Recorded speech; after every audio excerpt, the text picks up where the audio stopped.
Hey everybody, this is Phil. Today I am assembling a Procharger P1SC or D1SC, same as the P1SC-1, that's just got a different compressor diameter.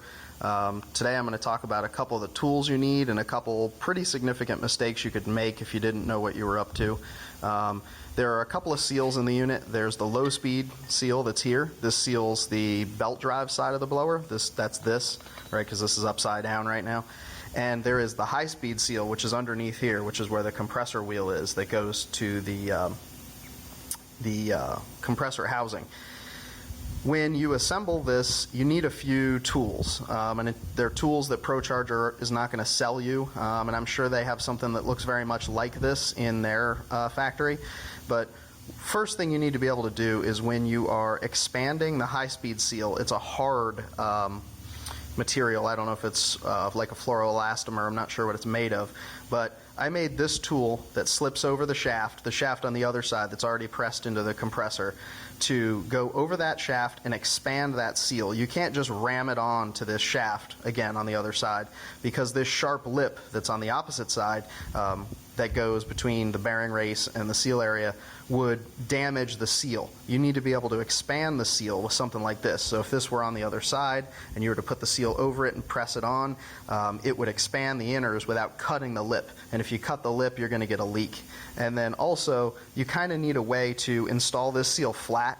This one you might be able to do pretty easily. I made this tool that allowed me to expand the seal onto this mandrel and then press it where this would sit flat against the case and then set the seal in square.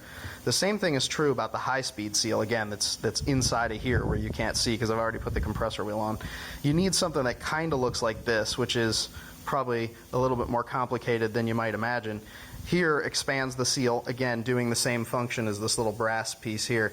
It expands the seal and allows it to go onto this mandrel, but this counter bore is here in the face to allow the lip from the front of the seal to go somewhere, and this driver piece right here on the edge presses against the seal so you can put it in square, and then it stops against this, so that way you don't over install the depth, because there's a snap ring in there and you want the snap ring to sit right against the seal.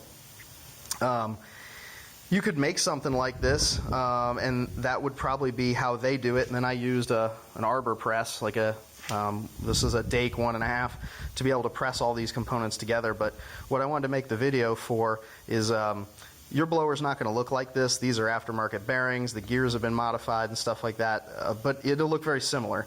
But important part about the high-speed bearing. So here's a replacement high-speed bearing. This is not the Procharger original part, but the Procharger original part looks just like this. When you install these are angular contact bearings, and they only work when they're loaded in one direction. So if you look here, you can see the bearing race is narrow on this side, and if I flip it over, it's thick on this side. This side needs to be installed this way. This needs to face out towards the case, because there's a spring in the case that tensions this assembly, and this is how it's supposed to work. The other side's the opposite, so the thick side of the race faces down, whereas this one faces up. If you were to install it the other way, like this, and then install it, the spring in the case would be trying to press the bearing apart. This is actually how the bearing is dismantled and assembled.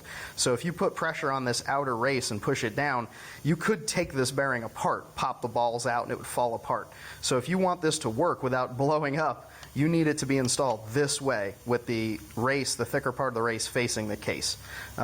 These are regular deep groove ball bearings, so they don't matter which way they get installed, just like this one and this one. There's really no difference. You'd have to look at your bearing and determine if this lip is sharp on one side and round on the other. It shouldn't be, but you know, maybe some of the lower quality part store type units, because this bearing is really not a very fancy bearing. Again, this one's an aftermarket ceramic, but you could get away with a regular steel ball bearing. That's what Procharger does. In fact, here's some right here. This is what came out of this unit, so there's nothing magical about this particular input bearing. This one happens to be a Koyo 6206, so you can get these. And if this is your problem, you could probably change this yourself if you have a press and the means to take all this stuff apart. But when you install this, this is a quality bearing and it's round on both sides, but who knows, you know, if you find some that have a sharp edge, I would install it with the radius facing the case, so that way it doesn't bottom out in the corner and get jammed or overcompressed. Anyway, hopefully this helps you guys and save somebody $1,000 from sending it to Procharger, because there's really nothing magical inside of here. It's really a pretty simple machine, so if you're handy with tools and you could maybe make something like this or come up with a way to do that, you could do it yourself. Thanks.